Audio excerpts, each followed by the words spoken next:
a new heart. எசேக்கியேல் 11:19 நம்ம வாசிக்கிறோம், இஸ்ரவேலர்களுக்கு தேவன் புதிய இருதயத்தை கொடுக்கணும் அப்படின்னு சொல்லி விரும்பினாரு. ஏன் ஆண்டவர் நமக்கு புதிய இருதயத்தை கொடுக்கணும் அப்படின்னு சொல்லி விரும்புகிறார் அப்படின்னா, நம்மளுடைய இருதயம் மகா கேடு உள்ளதும் கிறுக்குள்ளதுமா இருக்கான். ஸோ இந்த இருதயத்தை வைத்துக்கொண்டு நாம தேவனுடைய இருதயத்தை புரிந்து கொள்ள முடியாது, அவரோட சித்தத்தை நம்ம நிறைவேற்றவே முடியாது.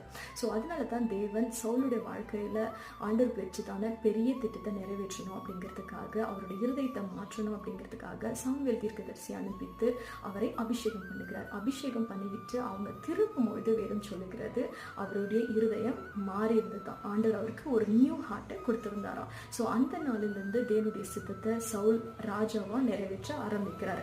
ஸோ இந்த நாளில கூட நம்மளோட வாழ்க்கையில புதிய இருதயத்தை நம்ம பெற்றுக்கொள்ளணும் அப்படின்னு சொன்னா, கிரைஸ்ட் த அனாயிண்டட் ஒன் அப்படின்னு சொல்லி வேதம் சொல்லுகிறது. ஸோ அபிஷேகம் பண்ணப்பட்டதான கிறிஸ்துவிற்குள்ளாக நம்ம இருக்கும் பொழுது, வளரும் பொழுது நம்மளுடைய இருதயம் புதிய இருதயமாக மாற்றப்படும்.